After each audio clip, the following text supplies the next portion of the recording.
Hello my dear friends, आज फिर मिलता हूं आपसे एक बहुत ही बेहतरीन और बहुत ही ज़बरदस्त वीडियो के साथ में। आज मैं आपको जो स्टोरी सुनाने जा रहा हूं वो रियल स्टोरी है।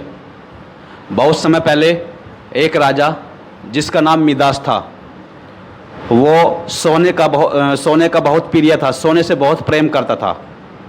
राज्य में जितना भी कर लगाता, उससे जितना भी सोना आता वो उसको पर डे गिनता।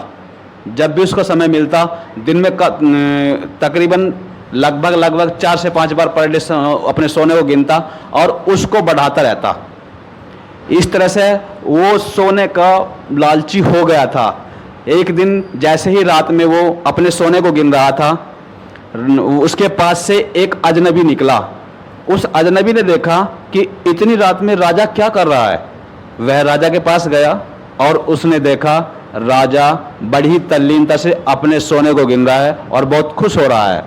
राजा की उस तल्लीनता को देखकर वो अजनबी बोला कि हे राजा, मैं आपकी इस तल्लीनता को देख करके और सोने का इतना प्रिय देख करके मैं आपसे बहुत प्रभावित हुआ हूँ। मैं आपसे पूछना चाहता हूँ कि आप इस दुनिया में सबसे ज़्यादा खुश किस चीज़ से होंगे?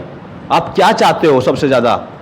उसने कहा, मैं सोने से बहुत प्यार करता हूँ। उस अजनबी ने कहा कि अगर आप सोने से बहुत प्यार करते हो तो मैं आपसे बहुत खुश हुआ हूँ। आप इसके बदले कोई वरदान मांग सकते हो, मतलब आप जिस चीज़ से खुश होना चाहते हो वो चीज़ आप मेरे से मांग सकते हो।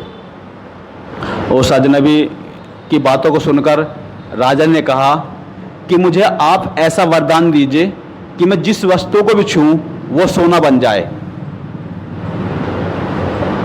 अजनबी ने कहा, सोच लो, एक बार फिर सोच लो। राजा ने कहा, ठीक है जी, मुझे यही वरदान चाहिए, मैं जिस चीज़ को भी छूऊं वो सोना बन जाए। अजनबी ने कहा, ठीक है, कल सूर्य की पहली किरण के साथ में आप जिस चीज़ को भी छूओगे वो हमेशा हमेशा के लिए सोना बन जाएगी। राजा नेक्स्ट डे जैसे ही सुबह उठा, उसने सोचा कहीं मैंने कोई ख्वाब तो नहीं देखा। तो उसने उस चीज़ को साबित करने के लिए सबसे पहले जिस बेड पर वो सोया हुआ था उसको छूकर देखा। छूते ही वो तुरंत सोना बन गया।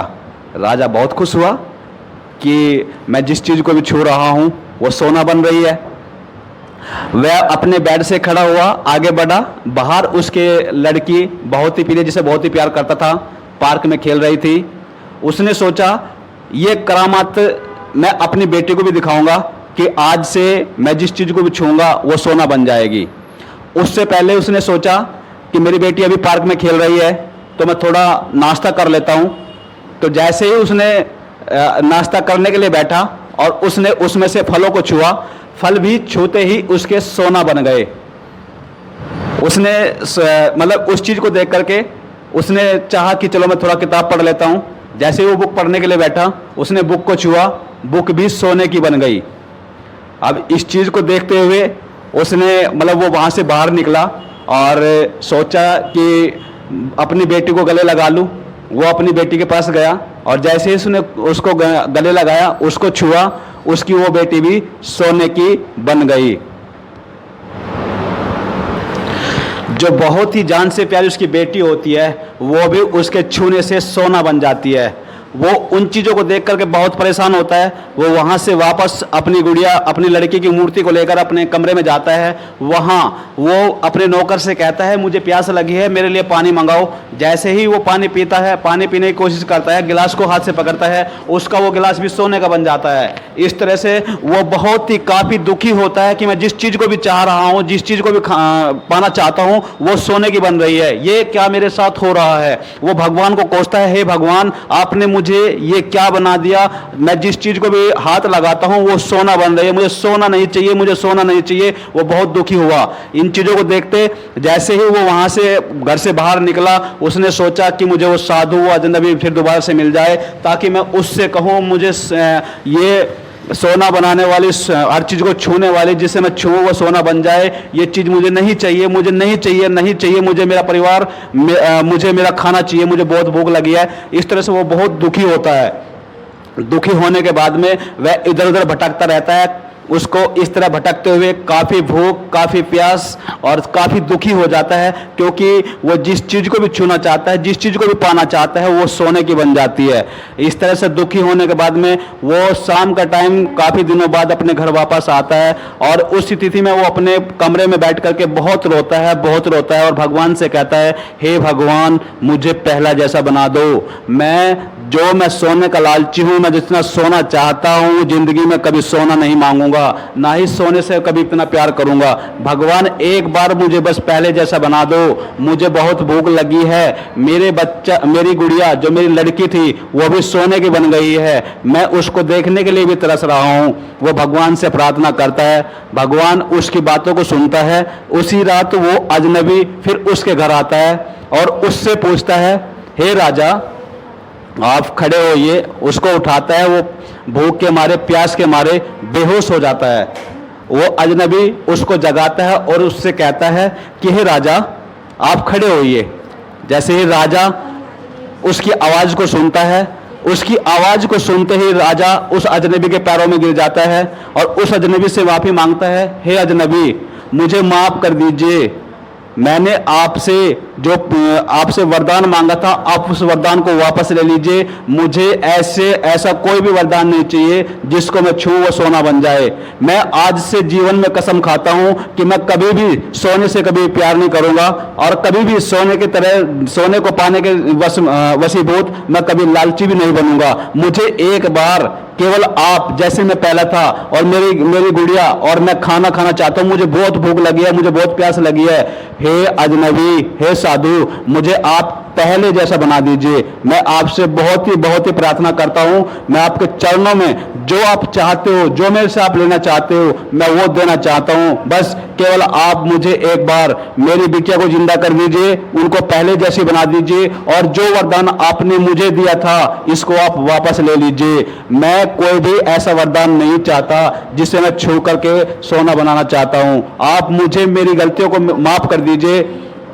उस साधु ने कहा, उस अजनबी ने कहा, हे राजा, ये जो वरदान मैंने आपको दिया था ये आपको सही रास्ते पर लाने के लिए दिया था। केवल आप सारी प्रजा के सुख छोड़ करके, सारा कारोबार छोड़ करके केवल सोने के प्रति, सोने के पीछे भाग रहे थे, इसीलिए मैंने आपको ये वरदान मांगने के लिए कहा था। अब आपको अगर सही रास्ता यानी कि सही दिशा या सही ज्ञान मिल गया हो तो मैं अपना वरदान वापस ले सकता हूं। अगर आपके अंदर अभी भी घमंड है, अभी भी आपके अंदर अहम है कि मुझे सोना चाहिए, तो मैं वरदान वापस नहीं लूंगा। राजा ने कहा, हे अजनबी साधु, मैं आपसे माफी मांगता हूं और जीवन में कसम खाता हूं मैं कभी भी सोने से प्यार नहीं करूंगा। मैं प्रजा की देखरेख करूंगा और जितने भी मेरे कार्य है, जो भी मेरे कार्य है आगे बढ़ने के, मैं उसको देश हित के लिए करूंगा। कभी भी सोने का लालची यानी सोने से प्यार नहीं करूंगा।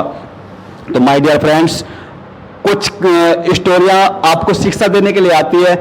हम जीवन में कुछ ख्वाहिश हमारी ऐसी होती है जिनके पीछे हम भागते रहते हैं, लेकिन उनका कोई भी अस्तित्व और कोई भी फायदा नहीं होता है। जैसे उस राजा की स्टोरी है, वो अपने राज्य में प्रजा के सुख को छोड़कर केवल सोने के पीछे भाग रहा था, दिन रात सोना गिनता था, सोना ही सोना चाहता था। तो इस तरह अगर हम और आप अगर बाकी जो हमारे अच्छे कर्म हैं उनको छोड़ करके लालच के पीछे भागते हैं और ये चाहते हैं कि मैं सोना कमा लूं, पैसा कमा लूं, अगर इन चीजों के पीछे भागते हैं तो एक दिन हमारी हालत भी उस राजा के जैसी हो जाएगी। हम परिवार से, अपने बच्चों से, अपने प्रियजनों से दूर होते चले जाएंगे, क्योंकि अंत में अगर आपके कोई भी चीज काम आती है तो वो आता है केवल आपके अपने, वो आपके जो आपका परिवार है वही अंत तक आपके साथ देता है। कल जब आज आप नवयुवक हो, आज आपके शरीर में आपके नया खून है आपके अंदर, लेकिन जिस दिन आप बुढ़ापे की ओर जाते हो, जब आप बूढ़ा बनते हो, तो उस टाइम पे आपके ये शरीर, आपका ये खून आपका साथ छोड़ने लगता है। उस टाइम पे सिर्फ आपका साथ देगा, केवल आपका साथ जो देगा वो आपका परिवार, आपके बच्चे ही देंगे। अगर आपको जीवन में आगे बढ़ना है और इन चीजों से, लालच से छुटकारा पाना है, तो आपको अपने प्रियजनों को, अपने परिवार वालों को और जो आपके हितैषी है, जो आपके दोस्त है, उनके साथ सही व्यवहार करें और हमेशा लालच को जीवन से निकाल दे, यही इस स्टोरी का आशय है। माय डियर फ्रेंड्स, जहां तक भी मेरी स्टोरी, जहां तक भी मेरी आवाज़ जाती है, ज़्यादा से ज़्यादा जितने भी आपके फ्रेंड सर्कल्स हैं उनमें इस स्टोरी को शेयर करें। तब तक के लिए धन्यवाद। थैंक्स।